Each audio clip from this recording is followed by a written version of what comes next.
Estou me preparando para a degustação, que seja formal, que seja informal.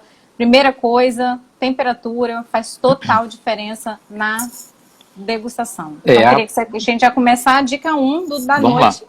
Com certeza, a temperatura do vinho, pergunta extremamente recorrente aqui. Sim, super recorrente, e as pessoas às vezes não dão o devido valor para a temperatura. Então, a primeira coisa que eu vou pedir para todos, alguém aí já ouviu falar em temperatura ambiente? Ah, vamos beber vinho, vinho se bebe a temperatura ambiente. Então, se você alguma vez na sua vida ouviu isso, esqueça, por favor, esqueça.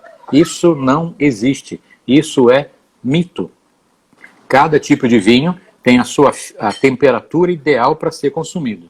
Cada vinho tem uma faixa de temperatura para ser bebido. Não beba nenhum vinho a temperatura ambiente. Não beba nenhum vinho a temperatura ambiente.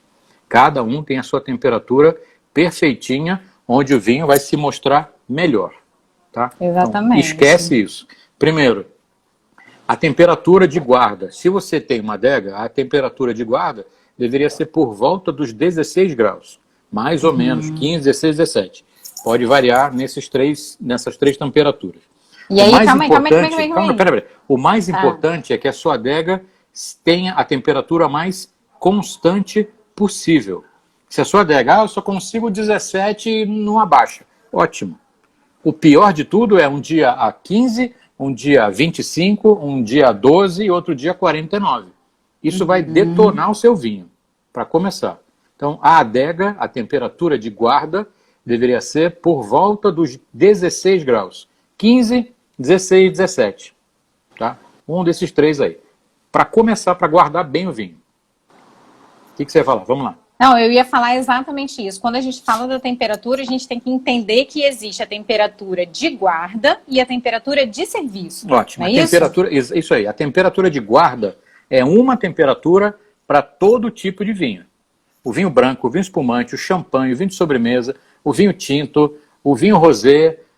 Vinho se guarda a 16 graus. Mesmo aquela, aí, calma aí, vem uma pergunta, mesmo aquelas adegas que tem como você colocar duas temperaturas nela? Não, se você, 99% das adegas tem uma temperatura só. Então quem tem esse 1% que tem uma adega com 3 ambientes separados, e aí sim você já coloca o vinho muito próximo da temperatura com que você vai beber. A temperatura, você falou muito bem, a temperatura de guarda é uma, a temperatura de consumo são várias. São várias. Porque é uma temperatura para cada tipo de vinho. Vinho espumante bebe. Dentro de cada categoria, a gente tem temperaturas diferentes também. Se a gente vai lá, um negócio bem profundo assim. Ah, espumante, tudo a temperatura, mesma temperatura, 6 graus. Mais ou menos. Se a gente vai beber aquele champanhe maravilhoso que eu gosto, que é o Dom Perignon, eu não vou bebê-lo exageradamente gelado. Eu vou beber um pouquinho mais alto a temperatura. 8 graus, mais ou menos. Se é um espumante fresco, um espumante brasileiro feito de método Charmat, se é um prosecco italiano, se é um vinho fresco, aí sim eu vou beber mais frio.